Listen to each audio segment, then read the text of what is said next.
Mon problème, c'est que je fais beaucoup de formats qui sont super pour les gens qui me suivent déjà, mais qui vont pas chercher de nouvelles personnes. Franchement, en voyage, une moyenne en 8-10 par an, il y a eu des années à 12, 14. Tes potes partent du principe que t'es pas là, donc on te propose pas forcément des trucs. Ou ils regardent tes stories, mais vu que des fois je les poste en décalé parce que j'avais pas de réseau, ils pensent que je suis pas là alors que je suis là. Avoir une vie amoureuse, bon alors là c'est encore pire. Tu dois tout le temps être en alerte. En gros, je sais où je vais, mais je sais pas comment ça se passera. Clairement, tu vas louper des choses parce que tu aurais pu faire d'autres choses. Enfin voilà, c'est un sacrifice. Ouais. Il y a des périodes où là en ce moment, j'ai du mal à me poser sans un bruit de fond, une musique, un truc. C'est dans ces moments-là où il se passe rien, où tu réfléchis à ce que tu fais, tu vois, où tu as des idées en t'ennuyant presque. Il faut s'ennuyer. Charles, tu es un pur produit de la vidéo. Vidéaste, chef opérateur, réalisateur et youtubeur. Donc bienvenue sur Plan sur la Comète. Eh ben, merci de m'accueillir. Je me permets de dire que tu es un pur produit de la vidéo parce que si je me trompe pas, tu as vraiment trouvé ta voie post-bac dans les études supérieures. Ouais. Est-ce que tu veux bien te présenter et nous raconter un petit peu les bases de ton histoire avec la vidéo? J'aime bien le terme pur produit de la vidéo. Je trouve en vrai ça, parce que j'ai toujours du mal à la tête, t'as toujours plein de casquettes, essaye de décrire un petit peu. Et là, au final, c'est pas mal, ça résume bien. Et alors, en fonction des années, les casquettes changent, tu vois, il y a plus de contenus qui sont plus mis en avant ou autres. En ce moment, je me décrirais comme mi-réal, mi-youtubeur. En gros, je vais faire des prods pour différents clients qui sont quand même souvent liés à du voyage ou en tout cas à des projets qui sont à l'étranger. Et en général, de ces contenus, je vais en tirer des contenus making-of que je vais mettre sur ma chaîne YouTube pour partager aux gens un petit peu les coulisses de ce que je fais. Souvent des tournages un peu cool vu de l'extérieur parce que voilà, c'est un voyage, c'est des road trips en 4x4, des trucs un peu avec de l'action.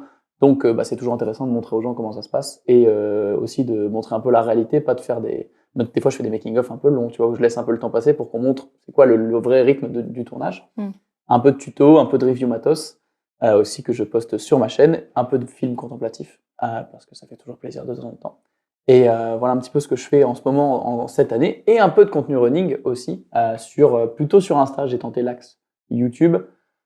On a beaucoup de temps et ça payait pas assez pour justifier tout le temps passé. Je l'ai fait pendant 1 an et là je me concentre plus sur Insta pour les formats un peu running, un peu sport. Ok. Voilà. Et du coup, donc tu m'as pas parlé de la casquette un peu chef opérateur. Ouais. Qu'est-ce qu'il y a derrière ce mot? En réalité, moi je sais pas vraiment. Après, c'est ça qui est génial avec l'audiovisuel, c'est qu'il y a beaucoup de mots des fois pour dire un peu les mêmes choses. Non, mais sur un plateau de cinéma, le chef-op, c'est celui qui va ou celle qui va gérer l'image, l'aspect visuel du projet du début à la fin. Okay. Donc gérer les lumières, gérer l'image et gérer le rendu de l'image, même bosser avec l'étalonneur à la fin pour vraiment avoir la vision jusqu'au bout. Moi, je fais des projets qui sont pas non plus des projets énormes. Alors, des fois, on dit chef-op, des fois, on dit cadreur. Des fois, moi, je dis réalisateur parce que, en fait, je gère aussi un peu le projet. Genre, la semaine prochaine, je shoot une pub, je fais tout, entre guillemets. Donc, ça dépend. Mais non, chef-op, c'est quand même le côté plus image.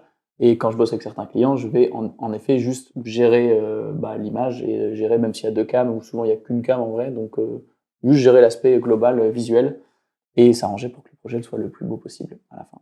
Ça, la vraie casquette chef opérateur. Et du coup, donc ta formation, ça a aussi été dans ces métiers. Alors, à l'origine, j'étais parti pour faire des effets. À la base, je voulais faire des jeux vidéo. Ensuite, je suis parti en arrivant à la fac en mode je veux faire des effets spéciaux. C'est ça quand je suis arrivé. Donc, j'ai fait une formation qui est un peu bizarre. C'est audiovisuel et sciences, qui est rare c'est vraiment audiovisuel et scientifique, ce qui est quand même rare d'être mis ensemble avec de la chimie, de la méca en première année.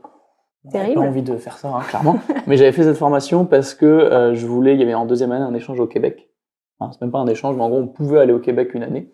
Et du coup, j'ai fait cette formation une première année en France. C'était à Valenciennes. Super comme endroit, c'est top. Je recommande. Première année à Valenciennes. 2e année au Québec. Et donc, dans un endroit incroyable, dans un petit coin perdu. Du coup, ici, il y a beaucoup de gens qui connaissent Montréal, tout ça. Là, c'est 600 km au nord, en Abitibi-Témiscamingue. Waouh, répète. L'Université du Québec en Abitibi-Témiscamingue. Il faut 6 mois pour apprendre à dire le nom. Et en fait, là, c'était les grands espaces, la nature. Et c'est là que à force de faire des projets aussi avec des potes, ou même les projets de la fac, de faire des petits films, là, j'ai découvert la passion de filmer, cadrer. C'est moi qui gérais tout le temps, dans tous les projets, l'image. Et en fait, c'est là que le côté effets spéciaux, on l'a mis sous le tapis. Et je suis parti en mode, OK, je veux filmer. Et je veux... à l'époque, c'était faire de l'image, au global. Et donc j'ai fait cette 2e année au Québec, une 3e année en France pour finir la licence, donc à Valenciennes toujours, et puis une autre année de master que j'ai pas fini, que j'ai arrêté en cours de route, qui était au Québec aussi, au même endroit. Donc c'était vraiment un aller-retour Valenciennes-Québec, Valenciennes-Québec. Ok. ce qui est rare comme aller-retour. Et voilà un peu comment c'est arrivé. Et c'est pendant ces études que j'ai vraiment découvert la passion et je me suis dit, ok, je veux filmer et je veux voyager. Je veux filmer des trucs de voyage ou voilà, faire de l'image dans des endroits, parce que j'avais aussi la chance de beaucoup voyager quand j'étais plus jeune avec mes parents. Et du coup, j'avais fait des petits films et tout. Bon, allez, j'étais plus jeune. On les sortira pas du tiroir aujourd'hui, mais en tout cas, il y avait cette notion de ok, je veux voyager et voir le monde et le filmer et en faire des films contemplatifs, des vidéos, peu importe. J'avais pas encore l'idée de ce que ça allait être. En tout cas, c'était ça l'idée de base pendant les études et comment c'est un petit peu né cette vocation, on va dire. Bah, tu vois, pour préparer ce podcast, forcément, je suis retournée dans les abysses de ta chaîne YouTube. Il y a beaucoup de choses en public encore en plus. Hein. Et du coup, on reconnaît vraiment ce cheminement. Ouais. Alors, j'ai vu qu'il y a 14 ans, il y avait quelques vidéos de gaming. Bah, j'ai commencé à faire des montages sur Call of Duty. Ouais. Voilà, mais et j'ai laissé tout, tu vois. Pas tout, mais il y a quand même beaucoup de choses. Et tu vois, j'imagine du coup la transition. Après, donc, il y a ton arrivée au Québec avec des vlogs. Ouais. Il fallait plisser les yeux pour te reconnaître. Et bah, la barbe, ça change, ouais. Puis au fur et à mesure, les voyages et puis d'autres choses dont on parlera un peu plus tard dans le podcast. Mais du coup, je comprends que l'envie est venue aussi au fur et à mesure de ta découverte aussi de la vie, de ce que t'aimais toi profondément. C'est de toute façon, c'est en faisant au final des projets et c'est pour ça, j'étais pas dans une fac qui était très intéressant ce qu'on faisait, sauf les moments au Québec. L'année au Québec, c'était vraiment une belle fac. Tout était ouvert 24 heures sur 24, 7 jours sur 7. Tu pouvais faire du montage à 3 heures du matin si tu voulais. Tu avais du vrai matos en prêt, alors qu'en France, on n'avait pas les mêmes moyens. Mais c'est en faisant des projets et en le faisant avec des gens qui étaient aussi passionnés, tu vois, que tu te découvres et que tout le monde s'est un peu découvert à ces moments-là. Donc, c'est trop important aussi de pas se contenter de ce qu'on te donne en cours et de ce qu'on te propose de faire, mais d'aller au-delà, de faire on faisait beaucoup des 48 heures, donc genre faire un film en équipe en 48 heures. Enfin, plein de choses. En plus, avec le contexte un peu exotique pour nous, d'être dans un endroit perdu dans la nature, avec des aurores boréales toutes les 2 semaines, avec 5 mois d'hiver et 1,40 m de neige, moins 30 degrés. Du coup, c'est que des trucs qui te motivent encore plus à tester, à créer, à essayer. Il y a des choses, tu vois, je voulais faire des effets spéciaux, j'ai moins aimé au final. C'est plus filmé. Et c'était il y a 10 ans, donc c'est encore resté aujourd'hui. Et donc pour l'instant, on garde le cap. Trop bien. Bah écoute, on va essayer de prendre une petite heure pour discuter ensemble de ton parcours, creuser un petit peu plus encore tes inspirations visuelles. Et moi, ce qui m'intéresse aussi d'explorer avec toi, c'est de comprendre comment est-ce que tu parviens à produire du beau. Enfin, ton contenu, moi, je le trouve vraiment très esthétique, cinématique, tout en restant authentique. C'est un mot qu'on entend beaucoup aujourd'hui, l'authentique, etc. Et je trouve que tu as trouvé un bon équilibre entre les deux. Donc, j'aimerais bien savoir comment tu fais ça, etc. Mais voilà, on va creuser, on va dérouler au fur et à mesure. Déjà, je me pose la question de est-ce qu'il y a un premier projet que tu as tourné, monté, qui t'a particulièrement marqué et que tu identifies un peu comme un tournant justement dans ta vie, dans la vidéo, j'ai envie de dire en général, vu que j'ai compris que tu avais eu plusieurs casquettes différentes à plusieurs moments différents de ton parcours. Franchement, je pense que c'est dur. Il y a plusieurs évidemment projets un peu pivots, etc. Je vais te dire, il y en a 2. Ils sont espacés d'1 an et demi à peu près, mais en gros, c'est vers 2015. Je fais un premier film de voyage grâce à mon père qui m'emmène sur un voyage incroyable. On fait le transsibérien, donc on part de Moscou jusqu'à Pékin en train. Et en fait, j'ai fait 2 films, dont un qui est sur la Mongolie et la Chine. Mongolie, depuis, j'y suis allé 6 fois depuis. C'est mon pays totem, et je l'ai découvert là. Et j'en ai fait un film avec mon petit boîtier tout, qui était pas fou à l'époque, avec vraiment le matos, il n'y avait pas grand chose. Et qui est encore aujourd'hui pas si terrible, parce que ça vieillit très vite, ce genre de projet. Et franchement, ça va. C'était en quelle année ? 2015, du coup, était 2015. Donc là, il a eu 10 ans, tu vois. Après, je le re-regarde après les 10 ans, tiens.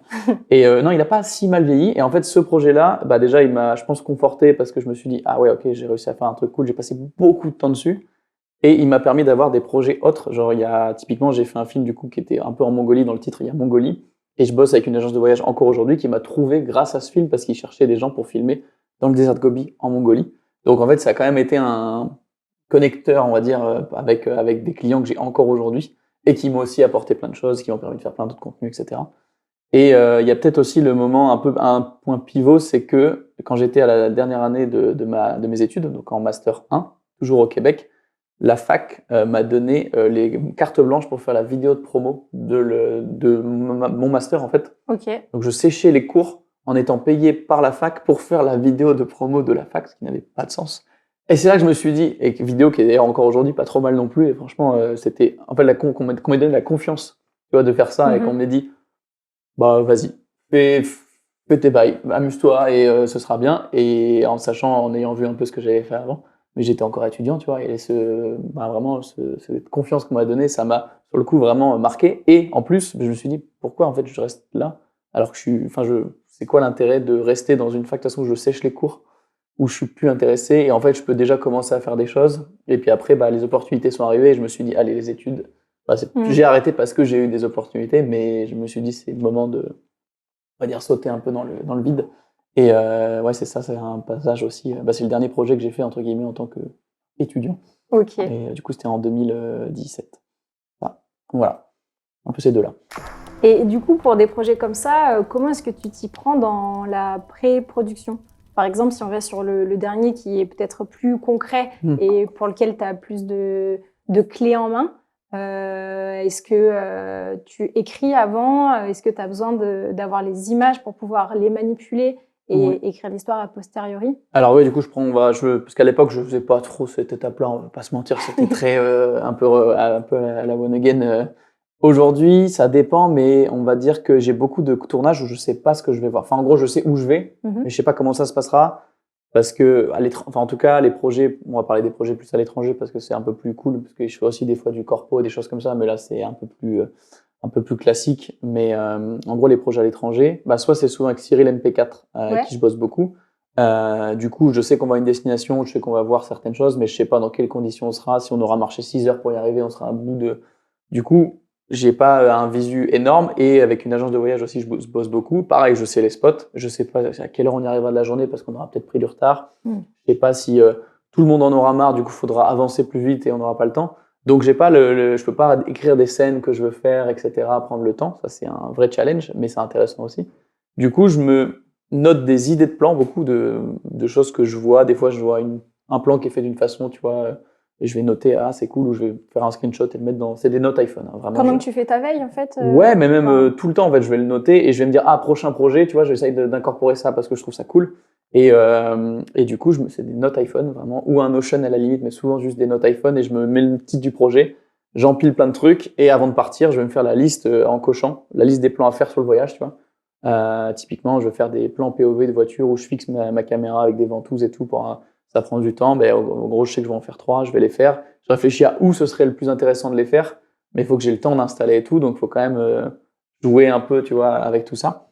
Et en fait, c'est plus des listes de plans, un petit peu. Je sais le style que je veux faire. Là, typiquement, dans 2 semaines, je pars à Madagascar pour un tournage qui va être, je sais que ça va être route, ça va être vraiment du tout-terrain.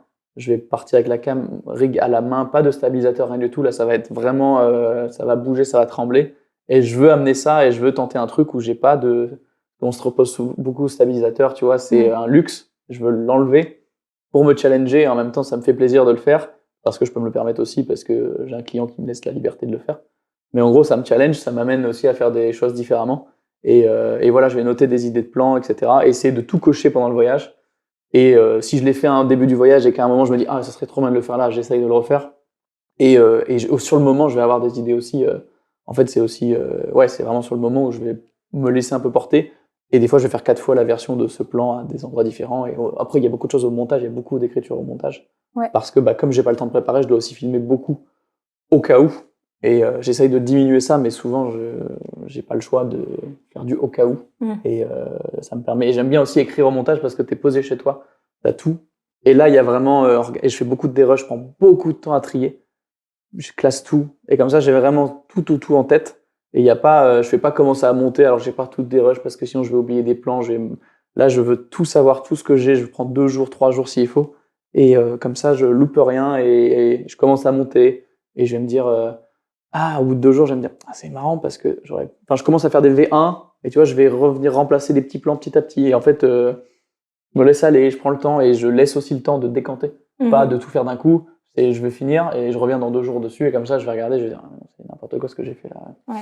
Donc voilà, c'est ça. C'est beaucoup d'écriture avant et quand même, enfin, pas trop d'écriture avant au final, beaucoup La de listes. visualisation. Visualisation, en fait, ouais, pour se projeter, on va dire, au maximum en regardant des fois un peu les lieux, les spots. J'essaye de pas trop regarder par contre des posts Insta de lieux. Enfin, en gros, j'aime pas m'influencer. Ce qui Ok. est peut-être une erreur parce que ça pourrait me donner d'autres idées, mais je veux juste voir à quoi ça ressemble. Et après, il y a le côté émerveillement quand tu arrives. Et Mhm. ça, mine de rien, bah, ça amène aussi un regard. Alors, des fois, je loupe des choses parce qu'il y a peut-être, je sais pas, une perspective différente que j'aurais pu avoir et que comme on est resté 20 minutes à un endroit, bah, j'ai pas eu le temps de. Mais au moins, il y a le côté émerveillement, je sais pas, ça me donne plus d'inspi peut-être. Et puis chercher aussi, c'est vrai que je viens de le dire sans faire exprès, mais chercher des angles différents.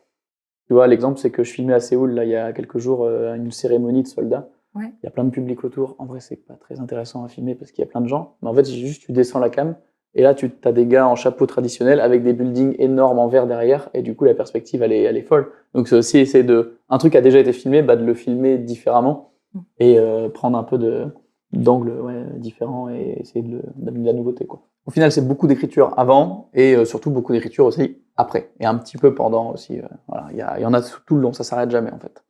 Ouais, c'est hyper intéressant comme façon de travailler. Et pour un petit peu mieux comprendre le contexte, lorsque tu fais des tournages sur des voyages comme ça, tu accompagnes en fait un autotour ou est-ce que toi, tu dois prévoir un itinéraire? C'est quoi la façon de Alors, faire? je fais souvent, bah, on va repartir des 2 types de projets que je fais souvent, c'est de bosser, bah, en gros, avec des youtubeurs que je suis sur des projets à l'étranger.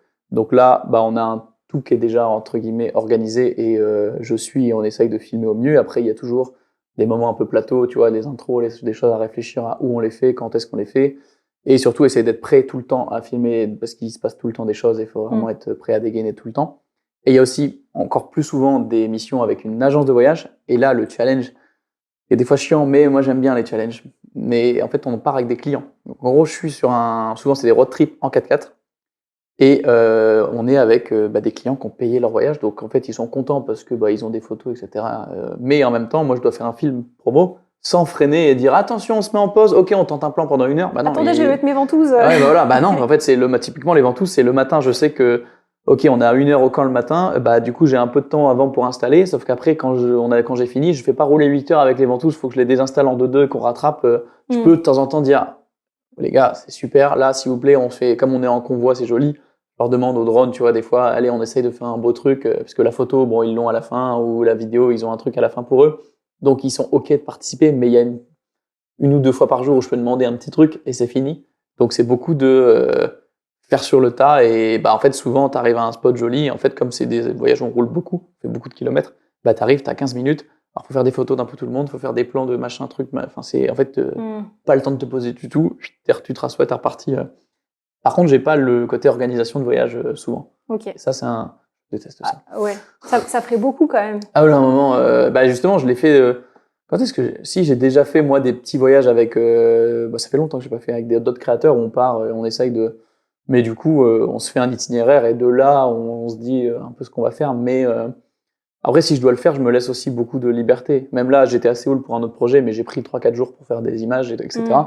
Bah en fait, je regarde 2-3 points dans la journée et je me laisse me perdre un petit peu et en fait c'est comme ça que pour moi tu peux pas te mettre ok, enfin si sur un tournage avec une équipe tu es obligé d'avoir un truc cadré, mais là moi c'est ok, je vais aller vers là-bas à telle heure, s'il y a un lever de soleil à faire, ok, je le fais à ce spot là, mais en gros j'ai 4 spots dans la journée et je me pomme et je regarde, je vais de là à là, vas-y je trace tout droit et on verra sur quoi je tombe. C'est cadré quand même, ça te fait un petit cadre, Mais comme c'est ça. ça te permet de naviguer. Mais tu te laisses la liberté de découvrir des choses ou de trouver je sais pas, un angle de rue incroyable avec une lumière de fou et d'y rester 3/4 d'heure parce que bah il y a quelque chose à faire. Enfin voilà, faut se laisser aussi la liberté de pouvoir créer des choses différentes et clairement tu vas louper des choses parce que tu aurais pu faire d'autres choses. Enfin voilà, c'est un sacrifice. Ouais. Mais souvent j'ai pas le luxe d'organiser et j'ai pas le luxe d'avoir du temps ni des acteurs payés pour faire les stars pour moi. Donc on s'adapte. Bah, c'est clair que ce genre de projet, c'est loin d'être des vacances. Tu dois tout le temps être en alerte. Et j'imagine que trouver l'équilibre entre garder l'esprit clair pour capter vraiment ce qui est beau, ce qui doit l'être, mais tout en gardant un focus sur la technique, sur la façon justement de le capter de la meilleure des façons. Pour moi, c'est hyper challengeant ça. En fait, c'est vrai que en fait, c'est ce que je disais, enfin, je le fais moins de tutos, etc., où je fais moins de côté formation, mais je le disais avant, c'est tu dois connaître ton matos tout par cœur, par cœur. En fait, pour que ce soit t'as même pas à réfléchir. S'il y a un changement, tac, tac, enfin, c'est inconscient. Et parce qu'en effet, t'es tout le temps, soit je suis assis dans une voiture à faire du drone, parce que dans ces voyages-là, en fait, l'avantage du drone, souvent on est sur des routes pourries où on peut pas aller non plus à 120 km/h. Donc, je peux faire du drone en même temps, faire des plans. Mais du coup, où je vais être par la fenêtre en train de filmer des trucs, enfin, t'as jamais, enfin, il y a quand même des moments de pause, hein, parce qu'à un moment, ça sert à rien de filmer en continu toute la journée. Mais t'as quand même souvent des moments où tu dois être actif ou au moins vigilant de dès qu'il se passe un truc, t'es prêt. Et c'est pour ça que les changements de matos, etc., mais ça doit aller à une vitesse stratosphérique. Ouais. Et en plus, je me rajoute la surcouche de faire un making-of de ça en même temps. Oui. Avec genre une cam POV, une cam dans la voiture. Et j'aime bien ce que les gens l'ont remarqué, ils se sont dit, mais comment, enfin, pardon, mais ça fait beaucoup à gérer. Et franchement, je m'autorise 20%, on va dire, de mon esprit à être sur le côté un peu making-of. Mais en vrai, j'ai des trucs mis en place où j'ai juste à appuyer et dès qu'il se passe un truc intéressant, je lance. Mais pareil, je lance mon drone, faut que je lance la capture d'écran du drone pour avoir les retours du drone. Faut que souvent, je crie rec pour avoir la synchro son. C'est un... Les gens qui sont en vacances avec toi sur l'autotour, ils doivent se dire, mais ils aiment bien parce qu'ils disent, ce mec est fou, en fait. Genre, c'est trop drôle, franchement. Et en vrai, souvent, ils sont un peu, souvent, en plus, c'est des gens qui aiment bien un peu faire des photos ou en plus, c'est des tours assez chers, donc ils ont quand même des moyens et souvent, ils ont beaucoup de matos et ils ont pas l'occasion de l'utiliser. Donc, en plus, souvent, je fais les cours photos le soir. Tu vois, des fois, on fait des nuits de camp dans la nature, du coup, astrophoto, machin. Donc, non, ils aiment bien, au contraire, mais oui, il y a un petit côté, puis j'ai ma casquette avec ma cam sur la casquette en plus, tu vois, pour filmer un peu en mode POV, plus le matos, le sac, les machins, t'ouvres ma voiture, il y a des objets partout qui roulent par terre, enfin c'est un bordel, mais voilà, mais on aime bien. Et du coup, si je comprends bien, tout ça, tu le fais en solo, tu bosses pas en équipe sur ce genre de projet? J'aimerais bien, de temps en temps, bosser, ouais, mais souvent il n'y a pas les moyens. En fait, typiquement, les voyages organisés, etc., ça coûte super cher d'amener quelqu'un, d'amener quelqu'un, de payer son voyage, plus de payer un tarif. Donc en amener deux, c'est compliqué.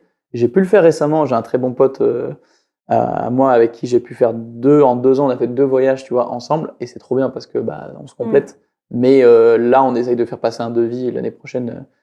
Le devis, il pique très vite. Donc en fait, il y a très peu de, enfin, il faut te trouver, mais il y a très peu de clients qui sont prêts à mettre des budgets comme ça pour faire des contenus. Enfin, ou en tout cas, faut que le client soit vraiment fort en ads, etc., pour valoriser aussi le contenu, parce que clairement, ça vaut le coup. Mais faut être capable de le mettre en avant de la bonne manière aussi. Donc peut-être que ce serait à nous d'ailleurs de proposer ce genre de service, parce qu'en fait, c'est des services qui peuvent se proposer aussi. On le fait pas, mais voilà, c'est dur à trouver. Ouais. Mais... Et tu as en tête le nombre de voyages filmés, enfin de projets comme ça que tu as fait ces dernières années? Parce que hier, j'ai une boîte en fait chez moi un peu de souvenirs et il y a une enveloppe avec tous mes boarding pass que je garde. Empreinte carbone, on oublie, là c'est une catastrophe. Mais du coup, il y a une liasse, mais c'est énorme. Et du coup, je crois que franchement, en voyage, doit être du coup en 7 ans. Il y a eu Covid, il y a eu 2 ans de trou, mais ça doit faire une moyenne en 8-10 par an. Il y a eu des années à 12, 14, et là, j'ai freiné un peu pour avoir une vie. Parce qu'il y a vraiment le côté aussi où t'es jamais là, en fait. Ouais. Donc, en fait, tes potes partent du principe que t'es pas là. Donc, on te propose pas forcément des trucs. Ou ils regardent tes stories, mais vu que des fois, je les poste en décalé parce que j'avais pas de réseau, ils pensent que je suis pas là alors que je suis là. Avoir une vie amoureuse, bon, alors là, c'est encore pire. Donc, j'ai un peu freiné. Ouais. Mais je dois être à 6-7 par an là. Okay. Et avant, on va être 12. Et au total, on doit être à une bonne cinquantaine. Pas mal. Ça fait des kilomètres. Ouais, en vrai, mais c'est cool. Mais après, tu profites pas non plus. C'est intéressant aussi parce qu'il y a beaucoup de gens qui pensent que c'est trop bien. En même temps, c'est comme si je cochais des destinations sans les avoir vraiment fait. J'ai vu plein de choses et en même temps, j'avais la tête dans un écran où j'ai plein de souvenirs. En fait, si j'ai pas vécu le moment sans caméra, des fois mes souvenirs c'est mes images parce qu'en fait, je les revois plein de fois au montage, etc. Et en fait, du coup, tu câbles et. Ouais, mais ça, je pense que c'est humain quand même aussi. Okay, bon, ça me rassure. Notre cerveau, il est performant, mais il oublie aussi pas mal et c'est plus facile d'ancrer un souvenir quand tu l'as vu en vidéo. Ok, donc c'est pas. Enfin, je pense. Hein. Ok, bon, ça me rassure un peu alors. Mais ouais, parce que c'est vrai que il y a beaucoup de monde, tu profites clairement pas assez. Et maintenant, j'ai appris aussi à dire, ok, maintenant c'est 10 minutes, me parlez plus et genre je m'assois et genre ça m'est déjà arrivé de même sur le convoi de voitures une fois, c'était sur le lac Baïkal, le lac gelé du coup en Russie. On allait le quitter et moi, c'est un environnement que je trouvais fou. Et j'ai dit à tout le monde, on a des radios, je dis, on va s'arrêter 10 minutes. Je suis parti marcher 100 mètres, je me suis juste assis sur la glace 10 minutes.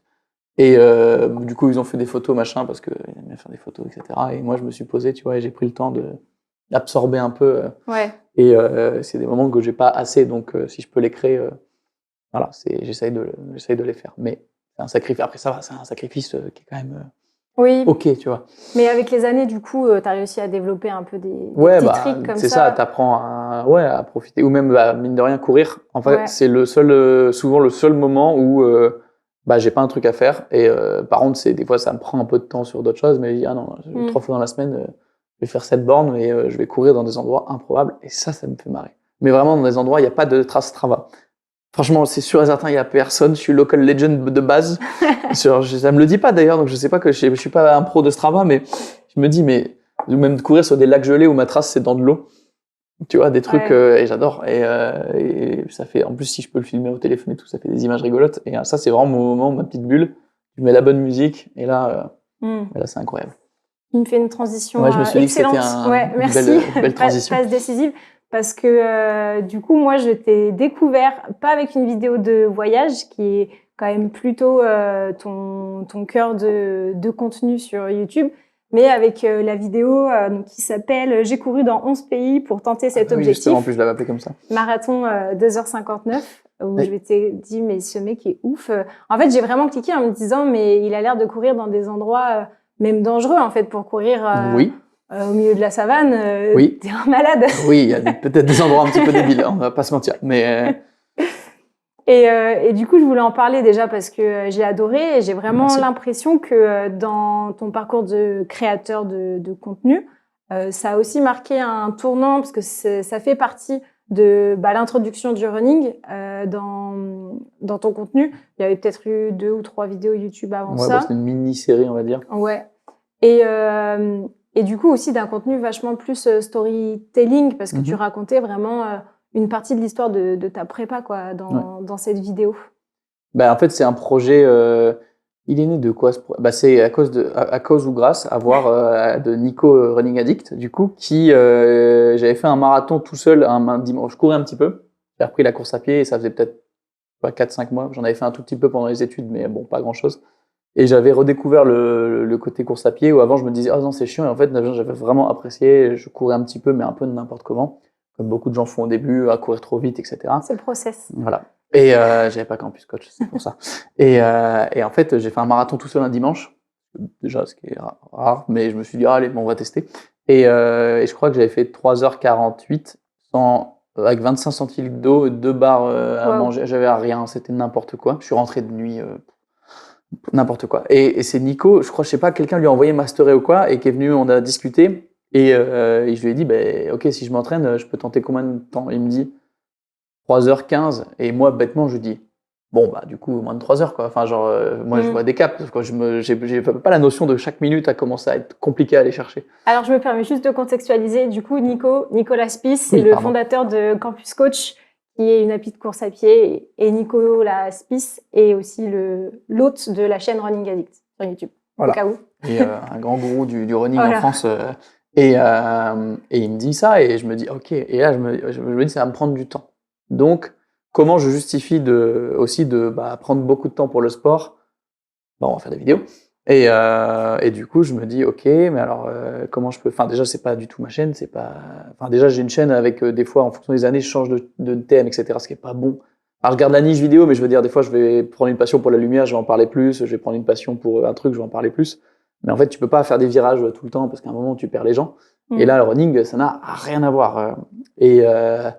Donc, ok, mais je courais déjà un petit peu à l'étranger, des fois dans des endroits un peu improbables. Donc, je me dis, ok, ça peut être une accroche, le côté courir à l'étranger, voyage.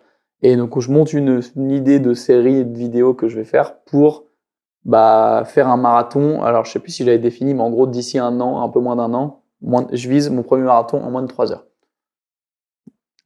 Oui, c'est peut-être un peu débile. En tout cas, voilà. L'histoire nous dira. Ouais, elle a parlé. Elle a parlé. Voilà. Mais et du coup, je me dis ok, je vais en faire une série. Et donc, je fais un premier épisode, un peu annonce du challenge. Après, je suis pas bon. C'est là où mon problème, c'est que je monte des trucs et tu vois, le côté, comment dire, pour propulser un peu le contenu, tu vois, j'aurais même dû payer quelqu'un en relation presse, enfin, faire un peu, pousser un peu, tu vois, pour pousser un peu le contenu plus au-delà de ma chaîne. Bon, il est resté dans mon audience, donc ça a pas fait autant de vues que je voulais, etc. Mais j'ai quand même essayé de faire des contenus quali qui parlent un peu de running, un peu côté santé aussi, tu vois, parler de ça, essayer d'amener l'alimentation, essayer d'amener le côté pourquoi c'est important de courir, même dans nos métiers. Du coup, en tant que souvent, j'ai beaucoup de vidéastes ou de photographes qui me regardent, donc c'est pourquoi c'est important aussi de faire ça et de courir et de faire du sport, même pour être en forme, pour porter du matos. Enfin voilà, il y a tout un intérêt et de l'amener là-dedans pour aussi un peu raccrocher les gens, tu vois, même ceux qui courent pas, essayer de leur dire, allez, je me mets à la place de, je sais pas, mon père qui court pas, faut que ça le motive un peu à regarder. Ouais. Et toujours le côté motivation, parce qu'en vrai, ça marche pour plein de choses. Et si moi, on me voit motivé à aller courir, il y a peut-être des gens, ça va me motiver à juste, je sais pas, aller faire plus de rando, peu importe.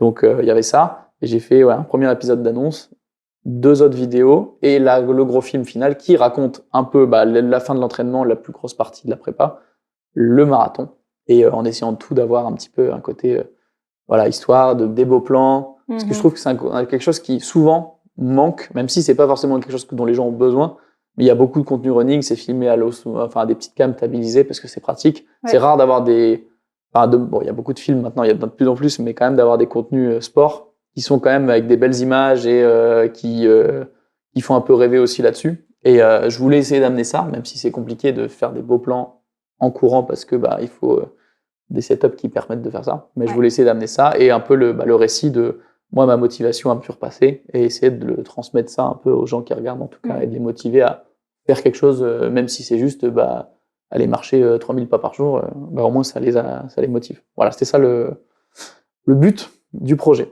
Et ça a donné un film à la fin de il va faire 25 minutes où j'ai fait mon premier marathon en 3h14, qui est bien, parce qu'il y a 15 minutes quand même de l'objectif, mais de toute façon, c'était pas possible. Ouais. Et d'ailleurs, c'est marrant parce que j'ai commencé à faire mon premier marathon, ce sera mon meilleur, clairement, et je fais que descendre depuis que chaque fois que j'en fais. Normalement, les gens font un peu l'inverse, tu vois. Moi, j'ai fait premier, et là, chaque fois, je redescends, parce que je m'entraîne pas assez. Mais ouais, du coup, on comprend quand même que tu as un rythme de vie qui est particulier. Oui. Et non seulement cette vidéo, c'est un super message que tu as voulu porter, mais c'est un défi de réalisation et vraiment de tournage, parce que par rapport à la conversation qu'on vient d'avoir avant, je suis en train de comprendre que du coup, si tu as traversé 11 pays, ça veut dire que ça a chevauché plusieurs projets différents. En fait, alors le titre, alors j'avais plusieurs titres. Oh non, tu nous as eu. Non, j'ai couru j'ai compté, j'ai fait des images de moi qui cours dans des endroits jolis dans 11 pays pendant la période d'entraînement qui était 1 an. Donc en fait, j'ai couru dans 11 pays différents pour cet entraînement. C'était pour en fait faire le côté, c'est vraiment le côté, je me suis dit qu'est-ce qui me démarque des autres gens qui font ces contenus-là. En fait, je cours dans des endroits où personne court. J'en ai en général des images, même si c'est à l'iPhone, en ProRes, etc. Tu peux quand même avoir des images un peu quali. Ou des fois, j'ai un pote qui me filme en drone dans une étendue de sel en Bolivie, c'est incroyable. Il y a un petit point, c'est moi au milieu, et il y a l'ombre avec le coucher de soleil, une ombre de 40 mètres, ça rend trop bien. Donc c'était ça un peu et c'est pour ça que j'ai choisi ce titre-là, parce que je voulais essayer de raccrocher tout le monde et de se dire ok, on va voir un gars courir dans des endroits improbables. Il a couru dans 11 pays, il s'est donné quand même et tout. Et oui, je suis dans des tournages où j'ai pas le temps. Et du coup, tu te lèves à 7h, il fait j'ai dans la savane, je suis dans une réserve quand même, je précise, pas dans un endroit normalement où il y avait, elle a dit la dame, pas de prédateurs normalement. Ouais. La clôture fait cette taille-là, donc clairement, s'il y avait quelque chose qui voulait sauter au-dessus pour aller chercher une girafe. Oh, un bout de viande qui court. Non, mais vraiment, en plus, j'ai le comportement d'une proie, je cours. Oui. Donc ça n'a vraiment pas de sens. Mais tu vois, tu te lèves, il est 7h et on part à 8h30, donc j'ai eu 45 minutes, il fait 4 degrés, et puis allez, surtout, puis je prends une cam 360, je prends toujours un truc pour filmer, tu vois, filmer tous les entraînements, tout documenter. Ouais. Et ça alors c'était ça le pire, c'est qu'il fallait tout filmer. C'est là où je voulais en venir. Ça veut dire que pendant 1 an, en plus de ton job, en fait, et des autres making-of que tu faisais, t'avais ça en arrière-plan aussi dans ta tête. C'est en plus, beaucoup des images, même ce que je faisais en studio et tout, j'écrivais beaucoup plus, là où d'habitude je fais un facecam et je raconte un truc, là, je voulais, soit je changeais de décor super souvent, soit je faisais beaucoup d'illustrations, soit, histoire de varier au max, donc ça prend encore plus de temps. Chaque entraînement, tu fais une vidéo, une image parce que tu sais que ça te servira, et heureusement d'ailleurs, parce que j'avais besoin de beaucoup de matière. Donc, filmer tout, c'est un enfer. En vrai, c'est le pire truc. Franchement, c'est trop bien à la fin parce que t'as des images, mais des fois, tu as juste envie d'aller courir, d'être tranquille, pas de devoir faire des images, surtout les runs à l'étranger où tu as envie de profiter. Voilà, t'enlèves un peu ça parce que tu dois faire des plans et surtout, j'ai un petit trépied avec mon téléphone, donc je vais poser le trépied par terre, je fais un passage, je reviens, je récupère, allez, on court 1 kilomètre plus loin, tac, hop, on fait un passage, des trucs comme ça. Mais ça permet d'avoir des images sympas à la fin. Donc, c'était ça aussi le challenge, c'est de filmer beaucoup de choses. Et c'est vrai que j'avais remarqué qu'il y avait beaucoup d'images où on te voyait courir alors que je pensais que tu étais tout seul. Donc du coup, déjà, bon, ça, le tips de poser un trépied, de courir, je l'avais. Mais je me demandais si tu avais d'autres tips parce que récemment, j'ai vu que tu avais posté un reel où tu utilisais l'IA pour arranger une image. Changer un plan. Changer un plan et qu'on te voit... de l'extérieur. J'ai pas de j'ai pas de petits drones. Si, il y a quand même des petits drones au final où tu peux, tu vois, mais non, en vrai, il y a pas de méthode. C'est plus des plans.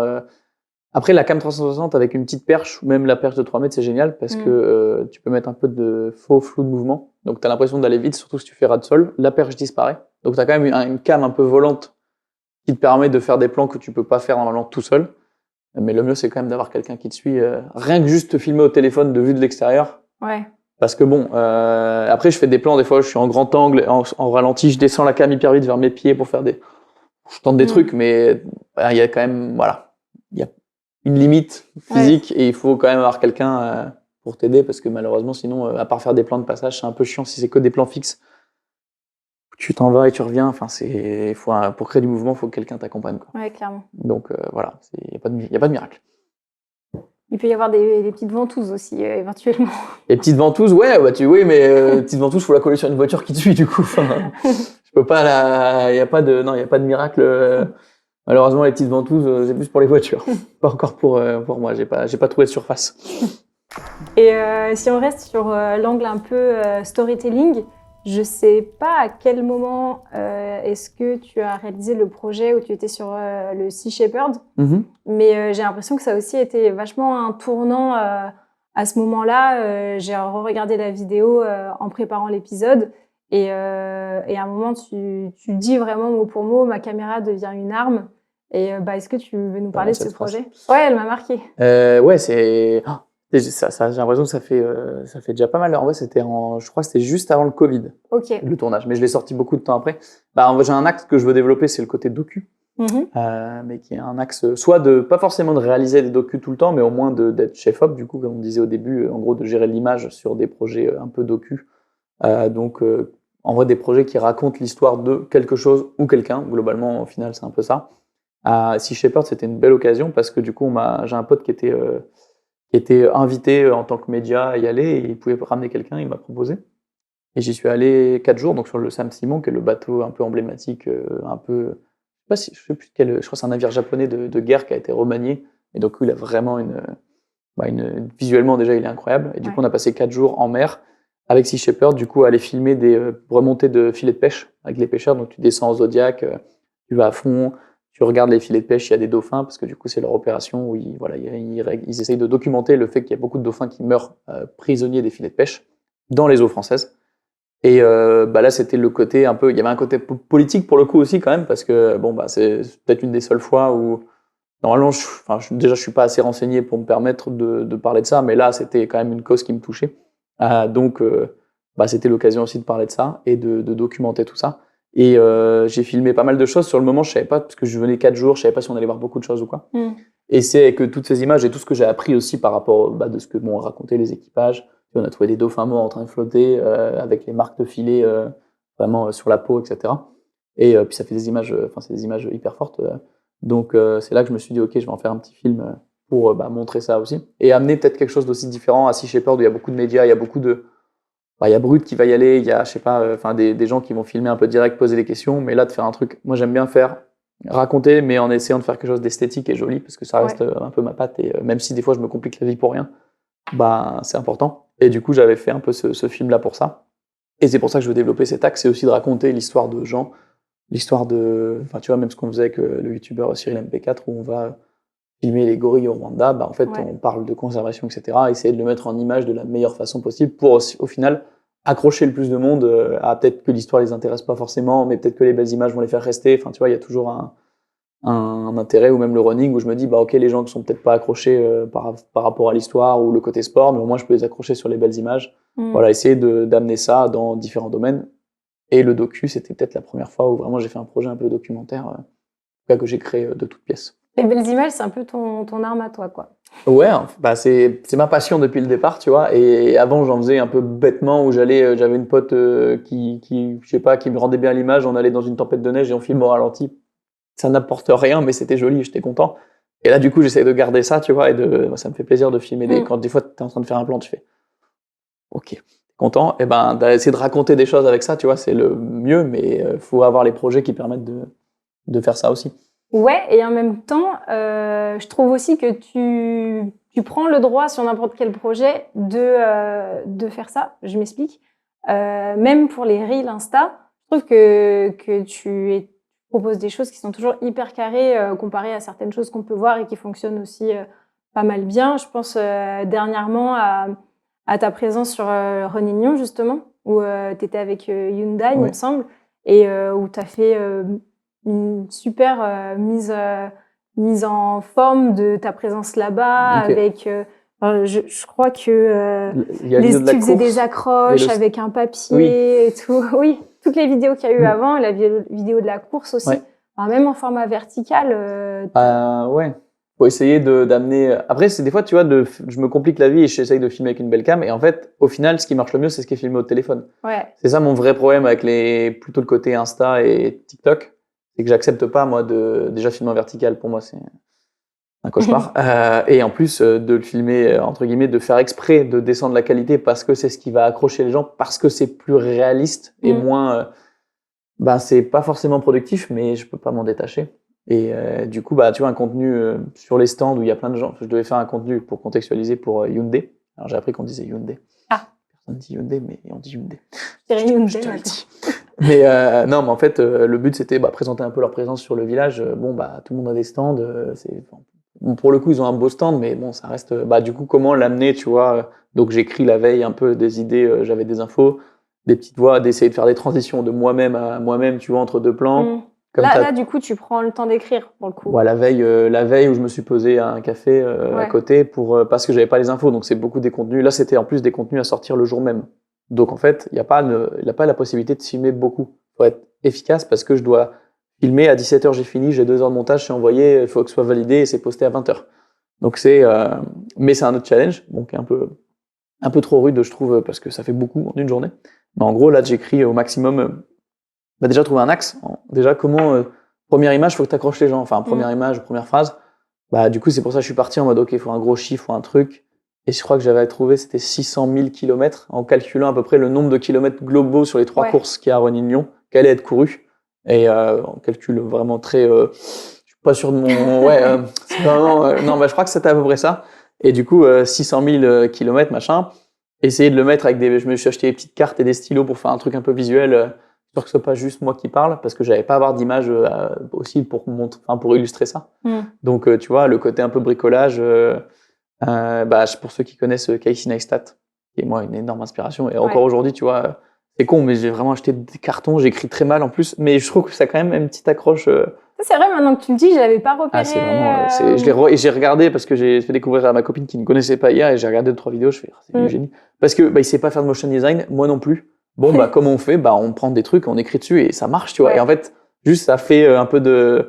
Lui, en plus, il trouvait des petits schémas, des petits trucs un peu intéressants visuellement, donc ça te fait encore plus rester. Et tu vois, même à un moment, je dis les courses, c'est 10, 21 ou 42. Je l'écris sur les petits cartons, je fais un plan où je les jette par terre dans le sable rouge, en plus de la place Bellecour. Alors voilà, trouver des petits axes un peu différents, essayer de faire des petites transitions.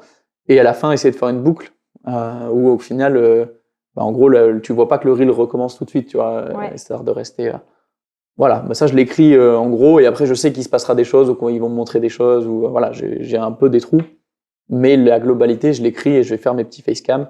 Des fois le son est pas bon, je le refais en voix off, tant pis, j'ai tenté, parce que y a beaucoup de bruit sur le village, etc. Mais, et même pour des contenus courts, et limite c'est encore plus important pour des contenus courts, parce que c'est là où il faut jouer avec l'attention des gens, et il faut vraiment tout donner pour que chaque seconde, ou presque, donne envie de rester aux gens, quoi.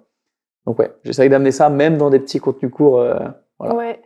Bah, c'est bien. Et en même temps, tu as le luxe de ne pas vivre de ça. Ouais. Du coup, tu peux rester sur le credo qui te plaît à toi, même si c'est pas celui qui plaît aux algorithmes. Oui, et en même temps, en jouant ce jeu-là, il y a vraiment une partie de moi, tu vois, j'ai encore passé un voyage juste avec d'autres créateurs, et il y en a un qui fait beaucoup de contenu Reels qui marche super bien, et qui sont jolis pour le coup et esthétiques, et qui me disait, mais prends ça comme un jeu, enfin, tu vois, les Reels, ça fait 5 ans que je fais ça à contre-courant, enfin, en marchant, en y allant à reculons, Ouais. parce que ça, j'aime pas ça, et en fait, il me dit, mais juste prends-le comme un jeu et teste des choses, et mine de rien, maintenant, alors je suis quand même pour moi un youtubeur et je suis pas un créateur de contenu court, mais mine de rien, mon revenu, il est presque plus gros sur Insta que sur YouTube, Ouais. alors que je prends pas beaucoup de followers et tu vois, j'ai pas une énorme communauté.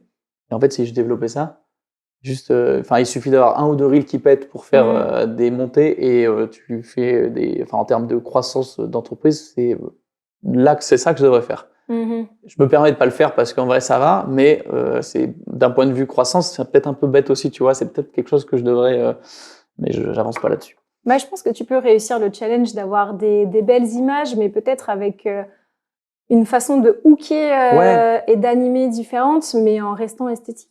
Bah, je veux toujours le garder, mais en fait, le problème c'est que du coup, tu te compliques la vie, et du coup, tu prends beaucoup plus de temps, tu vois, je fais des collabs avec des marques, avec des Samsung et tout, c'est trop bien, je m'amuse à les faire, sauf que je mets 4 jours à faire, et encore, à faire un reel, en fait, c'est même pas assez payé pour justifier les 4 jours. Ouais. Et eux, ils payent entre guillemets à la visibilité, pas à la production. C'est là aussi le problème de beaucoup des contenus, c'est que ils payent pour être diffusés à tant de personnes. Ils comptent pas du tout le temps de prod.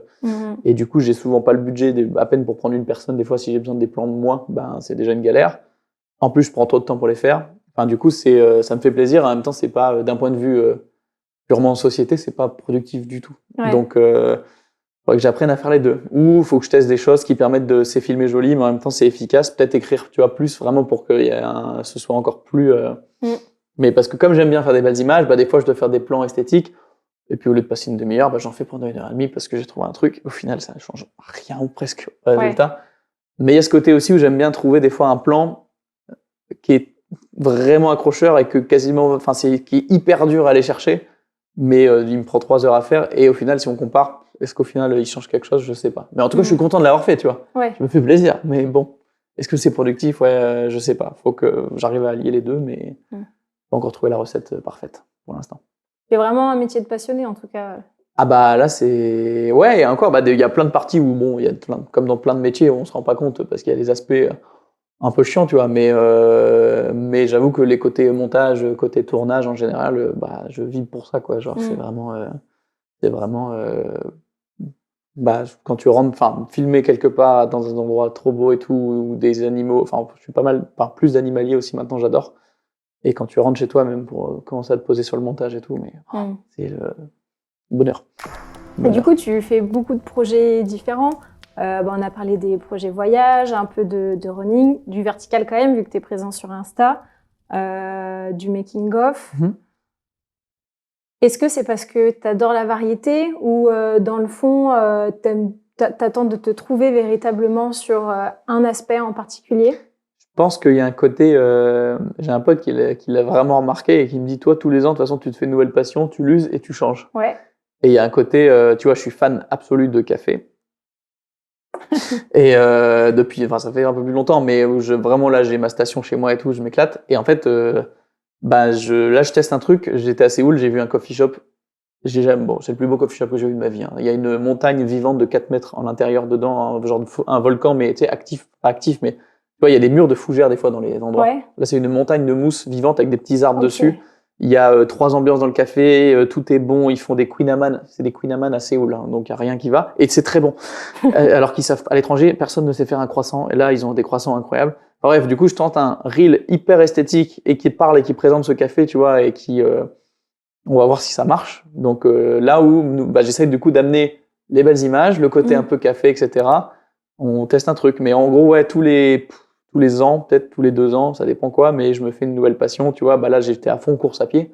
Je vais continuer à le faire parce que j'aime bien ça. mais j'en ai fait beaucoup de contenu parce que ça me motivait, parce que faire des images un peu sport, c'était cool, parce que motiver les gens et tu reçois des messages aussi enfin, qui vraiment j'ai reçu un message un gars qui était en dépression sévère dans un institut, etc. Et genre, il m'a dit, c'est mes vidéos qui l'ont motivé à se mettre à la course. Au bout de 6 mois, il a fait son premier semi-marathon et tout. Il m'a demandé est-ce que je peux t'envoyer mon dossard et mon maillot René Lyon. C'était à René Lyon, justement. Est-ce que pour que tu le signes et tout? J'étais waouh, un truc vraiment fort. Et c'est le plus beau message, je crois, que j'ai eu. Et juste un gars comme ça qui t'envoie ça te motive aussi, évidemment, à continuer. Mais ouais, c'est on va dire des petites phases où je me fais une petite niche et j'essaye de ramener le côté belles images, le côté. J'ai fait beaucoup, à un moment, je parlais beaucoup de lumière. J'étais fan de faire des setups lumière en studio, reproduire les setups d'interviews Netflix, etc. J'aurais dû creuser ça parce que ça faisait plein de vues, mais à un moment, je me suis un peu lassé, donc on passe à autre chose. On garde toujours l'aspect belles images, mais j'essaye d'apporter mes petites passions à moi. Le fromage aussi, on a pas parlé de fromage. Mais, ah oui, on va en parler. Voilà, il y a un projet autour où je fais un genre de podcast où j'amène des fromages que personne ou presque peut trouver parce que c'est des trucs radioactifs. Et on mange ça un peu Hot Ones en version au fromage. Enfin voilà. Et j'amène toutes mes passions. Comme but de le recommencer ou pas, ce podcast? C'est compliqué. Moi, j'aimerais bien. Merci. Mais le problème, c'est qu'il y a plein de gens. J'en sors un, il fait 4000 vues, donc ça me détruit toutes mes stats. Ouais. Et en même temps, le seul truc que les gens me disent si je croise quelqu'un dans la rue ou que là, tu vois, tu me parles, les gens me parlent de ça. Alors, ça s'appelle frérot. Il y a voilà. Frais. Comme frais. Quelque chose qui est frais et raw comme un raw R-A-W. Comme le format photo. Ouais. Voilà. Mais tu les publies seulement sur YouTube ou aussi sur les plateformes? Je les faisais en audio, mais sans développer trop le côté podcast. Et en fait, c'est peut-être ça que j'aurais dû faire aussi. Mais en fait, je les faisais j'en ai fait, en vrai, j'en ai pas fait tant, j'en ai fait 7-8. Et il y a un vrai truc à aller chercher. J'en ai même un que j'ai tourné que j'ai même pas fini, même pas monté, parce qu'en fait, je trouve même pas de sponsor qui est OK pour se mettre sur un format de 1h30, 2 heures, où je fais vraiment 4000, 5000 vues, c'est le bout du monde. Ouais. Et en fait, après, j'ai des sponsors qui font bon, alors du coup, mais là, la moyenne des vues, elle a baissé, donc on te paye moins cher. Du coup, moi, j'adore, mais en fait, c'est un enfer à trouver. Il faudrait que je crée une chaîne dédiée, peut-être, ou que je le mette qu'en audio. Parce que je pense qu'en audio, ça peut quand même marcher si on décrit un peu, parce qu'il y a le côté où on mange des trucs un peu hardcore, ou des trucs un peu exceptionnels en termes de fromage. Donc, si on le décrit sans les bruits de bouche. Ah ouais, sans les bruits de bouche. J'ai beaucoup de gens, j'étais en mode, mais t'as un micro là, tu manges. Bon, c'est vrai qu'on peut penser à faire. Mais c'est vrai que des fois, les formats podcast où on n'a pas l'image alors qu'il se passe des choses en image, c'est fun aussi. T'as envie de voir, mais du coup, t'imagines. Mais il faut bien le raconter dans ce cas-là. Faut exprimer un peu, mais je pense que ça peut se faire. Et surtout, c'est que logistiquement, c'est lourd à tourner. Parce qu'on a 3 cams, setup lumière, faut que je fasse venir un pote qui est OK d'être payé pas cher, mais bon, faut quand même payer quelqu'un. Enfin, en gros, puis le montage, c'est long. C'est long parce que je veux que ce soit long. Je pourrais faire un truc plus brut et monter ça en une journée. Mais j'aime pas ça non plus. Toi, tu le prends vraiment comme une vidéo, du coup, ce format. Donc, tu le montes vidéo, quoi. Je monte avec un beau motion. Bon, je le faisais. Avant, j'avais quelqu'un qui bossait avec moi et qui faisait un beau motion design, etc. Bon, là, c'est plus moi on bosse plus ensemble et du coup, c'est moi qui le fais et je le fais un peu plus light. Mais vraiment revoir tous les cuts, les petites animes, etc. Pardon. Mais ouais, j'ai plus le temps et en fait, ça, c'est pas justifié. Tu vois, de passer ça. J'ai du mal à le justifier en tout cas. Alors que les gens en parlent beaucoup et le demandent, c'est limite ce qu'on me demande le plus. Ouais. J'arrive pas à comprendre. En fait, je pense qu'il y a une ultra niche de gens qui sont fans du projet, tu vois. Mais en fait, c'est ces gens-là qui viennent apporter les 5000 vues, tu vois. Sauf que, en fait, j'ai besoin de sortir de la niche, justement, et d'aller chercher un peu plus de vues parce que ça amène plus de financement, plus de projets, plus de. Voilà. Mais malheureusement, même si ça te fait kiffer, t'es obligé d'arbitrer au bout d'un moment donné. Là, j'avais un peu arrêté, je l'ai refait une fois pour tester. Et tu vois, j'en ai tourné 2, j'en ai sorti un et j'ai fait bon. Ouais. Et le deuxième, je suis en train de me réfléchir à. En vrai, ça me fait une vidéo, elle est déjà tournée. Mais je sais pas trop. Tu vas trouver un sponsor, parce que mine de rien, à chaque vidéo, il faut que je trouve un sponsor, sinon c'est compliqué sinon. En fait, je sais pas si je la fais, quoi. Donc, et je sais pas si je continue ou sinon je refais le format complètement différemment, un truc plus court. En fait, il y a vraiment l'idée, parce qu'à force qu'on me dise ah oui, c'est Hot Ones avec des fromages, j'ai envie de prendre le pied et de dire ok, c'est Hot Ones avec des fromages, on commence léger et on va de plus en plus fort. Ouais. Et à la fin, on s'arrache la gueule sur un truc hardcore et une question rapide, parce que du coup, moi j'ai tendance à faire des conversations trop longues parce que je suis avec des gens où je suis content d'être là, et l'autre fois on a fait 2h40 et je fais c'est pas possible parce qu'il y a des rushés, j'ai 500 gigas de rush, ça va pas. Mais du coup, Là, c'est ouais, de faire un truc un peu formaté. Hot One, c'est, je sais pas, je pense qu'il tourne même pas 1 heure. Ça fait 30 minutes à la fin. Une question, on goûte un truc, tac, tac, tac, tac, tac, tac. Et puis, peut-être le faire comme ça. Ouais. Il faudrait que je trouve un sponsor. Franchement, je rêvais d'un sponsor un peu lié à ça, tu vois, un truc. Et j'ai pas trouvé encore. Donc, pour l'instant. La vache qui rit, si vous. Si vous Ouais, avez bah, il y avait les produits laitiers, par exemple, tu vois, ça aurait été Ouais. un. Mais par exemple, produits laitiers, il faut faire que des fromages de vache. Ah, Je savais d'accord. pas, ouais. Ok. Ce qui limite un peu. Enfin, Ouais. des challenges. Enfin, voilà, faut trouver. Mm, mm. Mais j'ai pas trouvé. Donc, on verra. Du coup, pour le coup, c'est un format qui est très YouTube. Ouais. Et moi, j'ai remarqué qu'une vidéo qui avait vraiment pété tes vues ces derniers mois, c'est le format que tu as fait avec Cyril MP4, où vous donnez une vidéo à monter Ouais. à des monteurs. Ils sont des tarifs différents et vous évaluez du coup le rendu. Donc ça c'est un format très YouTube. Je crois que ça fait 280 000 vues à peu près. Oui. En sachant que ta chaîne a 150 000 abonnés. Ouais, puis que je fais une moyenne de. Si je fais 12 000 vues, je suis content d'habitude. Donc Ouais. là, on est sur un x 25, quoi. Donc, preuve que le format vraiment YouTube peut fonctionner pour ta En fait, chaîne. c'est ça aussi un de mes problèmes, on va dire.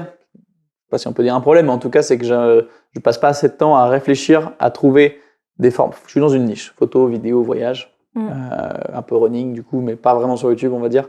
Mais en gros, c'est trouver des formats qui sont comme ça, tu vois, qui parlent d'audiovisuel, mais en l'ouvrant un concept beaucoup plus YouTube qui peut marcher pour des gens qui connaissent rien. Eux, au contraire, ils vont pouvoir participer avec nous parce que ils ont un regard un peu d'amateur et du coup, c'est dur de trouver des formats comme ça, tu vois. Et puis j'ai pas envie de faire que ça non plus. Mais mon problème, c'est que je fais beaucoup de formats qui sont super pour les gens qui me suivent déjà, mais qui vont pas chercher de nouvelles personnes. Donc ma chaîne n'avance pas trop. Je suis arrivé un peu à y a pas la niche n'est pas énorme non plus. Et il y a pas, ça c'est dur d'aller chercher les nouvelles personnes, tu vois. Donc il faudrait que je passe beaucoup de temps, presque que je me prenne 2 mois à écrire des idées de format et se réparer sur Insta, tu vois. Et parce que là, c'est la preuve que tu vois, ça marche. Et il y a d'autres formats, ça peut être par exemple, j'avais fait une vidéo qui avait trop bien marché, c'est je refais des setups d'interviews Netflix. Ouais. Tout le monde a vu les docus Netflix, etc., avec les beaux setups où c'est très large, hyper dramatique, voilà.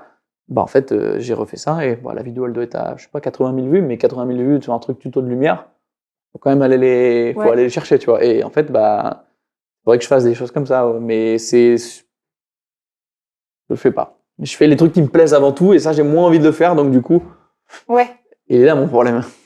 Toi, tu dis que c'est un problème et moi, je trouve que on en vient presque à trouver la réponse à ma question de début de podcast.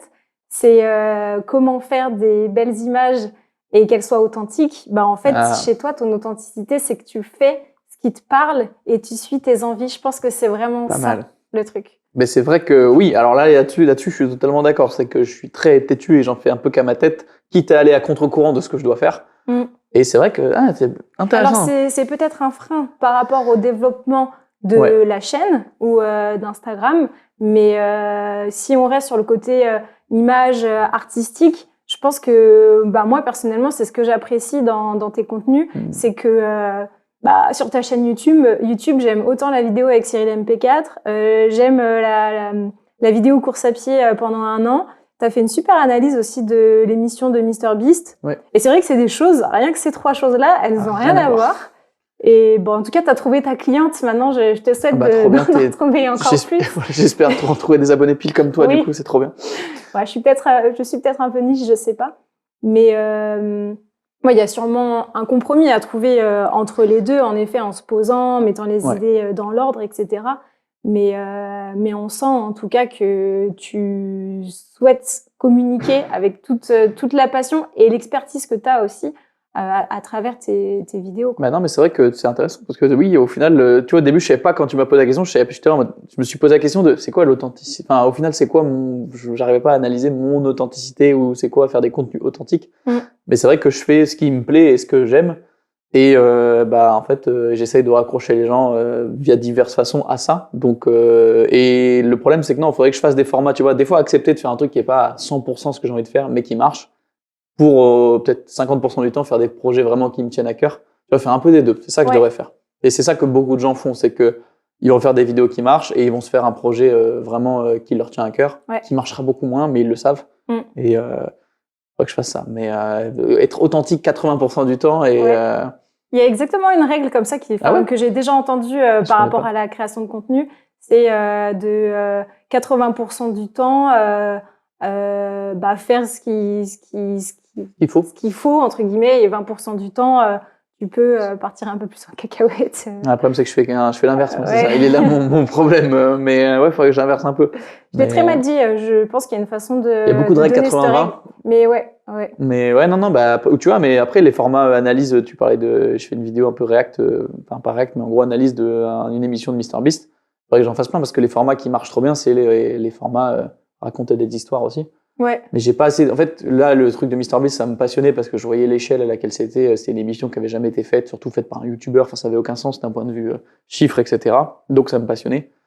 J'ai pas. Mais en fait, parce que ça m'a passionné, je me suis dit, je vais en faire une vidéo. Et j'ai des potes qui ont fait l'histoire de GoPro. Un pote qui fait, en vrai, il fait les mêmes vues d'habitude, il fait 15 000 vues. Bah, l'histoire de GoPro, elle a 600 000 vues, tu vois. Ah ouais. Mais après, c'est beaucoup plus long à monter, c'est beaucoup de choses. Mais moi, j'ai pas ça me passionne pas l'histoire de GoPro, ça m'intéresse. Mais j'ai pas la passion en mode, waouh, c'est incroyable. Ouais. Pour en faire une vidéo. Faudrait que je tombe sur des histoires qui vraiment me prennent aux tripes. Et sauf que ça arrive pas non plus. Donc, encore une fois, je reste trop fidèle à moi-même et à ce que j'aime. Et voilà. Alors, j'ai retrouvé ma petite phrase pour être un peu plus claire. C'est 80% des vidéos doivent intéresser 80% de l'audience.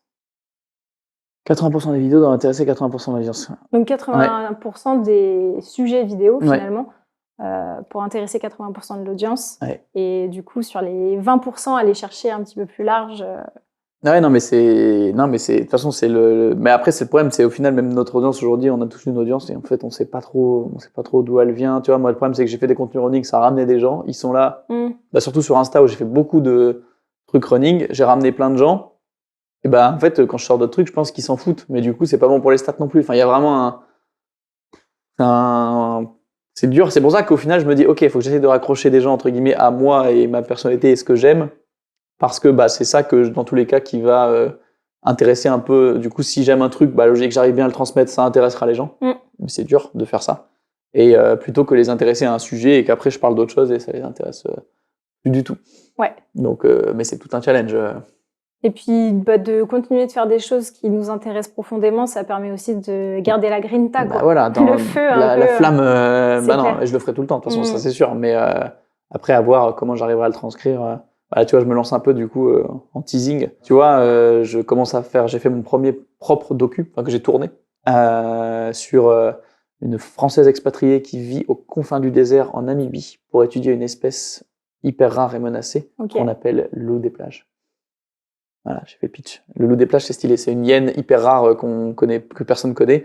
Et je l'ai suivi pendant 2 semaines. On a filmé j'ai des trucs de fou. En plus, j'ai eu trop de chance parce qu'il s'est passé 50 milliards de trucs. Alors qu'en animalier, tu peux te pointer 2 semaines, t'attends et il se passera rien. Là, c'était, même elle comprenait pas ce qui se passait. Et, bah, tu vois, c'est mon premier projet un peu docu vrai, mais du coup, j'ai envie qu'il fasse des vues parce que j'ai envie que ça sorte de ma chaîne.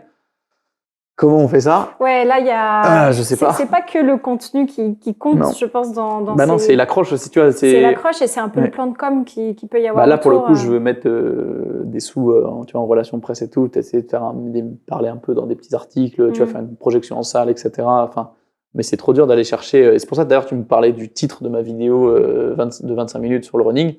Bah ouais, mais si j'ai mis ça parce que j'ai couru dans 11 pays, parce que ça faisait exotique, et en vrai, c'est pas faux. Ouais. Mais si j'avais mis je tente mon premier marathon, enfin je crois que je l'avais mis dans les options de titre, mais ça a accroché beaucoup moins de gens, donc c'est chiant, mais le jeu de l'internet, c'est que l'emballage est plus important presque, c'est clair. Enfin, aussi important que ce qu'il y a dedans, quoi. Et là, c'est un métier quand même différent que la vidéo pure. Bah ça c'est clairement, et du coup des fois en fait le problème c'est que les concepts YouTube, tu vois, tu dois d'abord avoir le concept, le titre, presque la minia avant même de faire la suite. Moi, souvent, je fais ma vidéo et après, je me dis, alors, comment je l'appelle et et en fait, c'est pas la même technique. Mais bon, ça, c'est le jeu d'Internet et je l'aime pas. Mais il faut s'y plier un petit peu. Mais voilà, c'est dur. C'est clair. Bah, nous, en ce moment, on est aussi sur un projet un peu similaire de docu où on se dit que on va investir beaucoup de choses dessus. Est-ce que on va ressentir l'appareil, quoi? Est-ce qu'on va avoir le retour? Mais en tout cas, c'est quelque chose qui nous drive beaucoup, qu'on fait avec passion et ça fait. Tu peux teaser un petit peu ou... Ouais, je peux teaser un petit peu. Non, pas trop en vrai. C'est un petit peu secret en Ah vrai. mince. Ça sera pour mars, donc stay tuned. Ok. C'est la première fois qu'on travaille de cette façon-là. Et justement, on essaye vraiment d'être hyper carré sur la pré-prod, Ouais. l'arc de narration. Le projet n'a pas encore commencé, qu'on connaît vraiment tout le déroulé, le début, le climax. Alors que si c'est sur du sport, ça dépend peut-être de réussite ou d'échec ou de... Alors oui, du coup, il y a des choses qui sont incontrôlables, mais on avait besoin d'avoir tout ça pour organiser les journées de tournage à différents endroits. Il y a différents personnages dans le documentaire. Donc c'est intéressant aussi de travailler sur ces genres de process qui sont pas universels, parce que du coup, je comprends que toi, tu prépares peut-être pas forcément. Si je suis en équipe après, oui, si je suis en équipe, j'ai pas le choix de de plus ficeler, mais en effet, puis c'est trop. Par contre, ce qui est dur, je trouve, c'est d'avoir des timelines très longues. Là où on a l'habitude de faire des trucs en 1 semaine, 2 semaines et c'est fini. Tu vois, je suis dans la sortie pour dans 6 mois. Là, tu me parles d'un truc qui va sortir peut-être dans du coup 6 mois aussi. Pareil en mars. Et c'est pas frustrant ça d'avoir des trucs sur trop de. T'as pas envie d'aller tourner tout et de faire les choses vite? Si, de ouf. Mais n'est-ce pas, Pauline? C'est Pauline la réalisatrice du docu. Ouais, c'est dur de se dire ok, non, allez, on est sur internet, d'accord, mais faut un peu de temps. Alors qu'à l'échelle du cinéma, tout dure 4 ans et c'est normal. Et donc, tu vois, même là, j'attendais des aides, c'était 2 mois à chaque fois. Moi, 2 mois, j'ai le temps d'y aller, tourner, finir de monter, de le ressortir et d'avoir mis 2. Enfin, c'est un enfer. Voilà, il faut patience et mère de sûreté. Exactement. Et pour parler des choses qui fâchent entre guillemets un petit peu plus.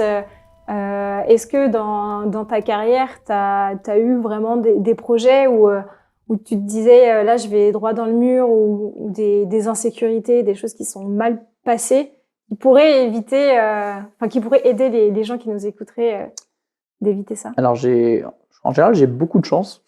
J'ai un retour de karma qui va arriver un moment, mais j'ai quand même... franchement, non, mais c'est vrai que j'ai pas eu de... Parce qu'après, le côté authentique, au final, j'ai la chance de me prendre que les trucs qui me plaisent vraiment, tu vois. Donc, j'ai jamais eu d'échec vraiment où je me suis pris. Donc, pour l'instant, ça va. Je réfléchis quand même, Peut-être que tu gardes que le meilleur aussi. Ouais, non, mais j'ai jamais eu une vidéo, tu vois, quasiment que j'ai pas sortie. Non, j'ai beaucoup... Mon grand regret, et que je fais encore aujourd'hui, c'est que des fois, je fais les trucs où je prépare pas assez les projets.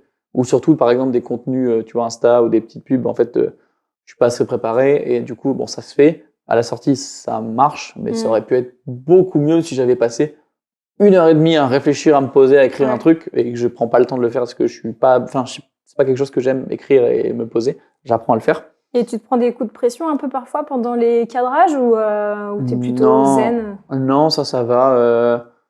Non, parce qu'après, j'ai confiance en moi, je sais tu vois, je sais, des fois, si je merde, ça m'a rarement arrivé de me foirer ou de perdre un truc, louper un truc, tu vois.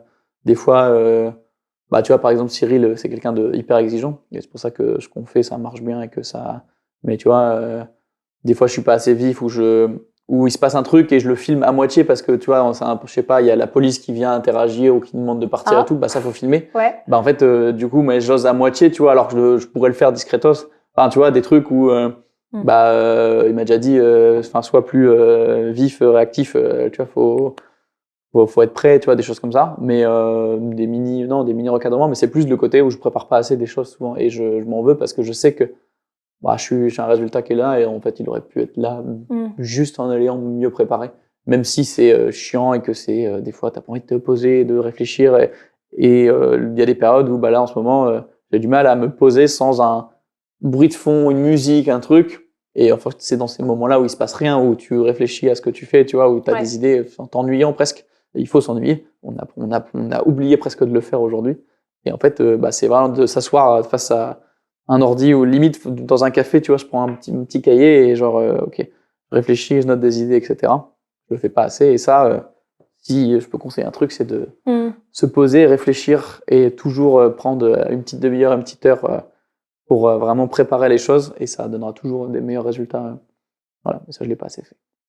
Il y a plein de choses qui vont encore venir. Parce que finalement, tu as fait ta formation dans la vidéo, mais est-ce que tu n'as pas autant appris ensuite pendant ta carrière et en consommant toi-même du contenu Je considère pas avoir appris grand-chose pendant l'école en général. Je trouve en France, ça apprend pas grand-chose. On va pas se mentir en général. Ça t'apprend avec les projets que tu fais à côté ou les gens que tu rencontres à côté.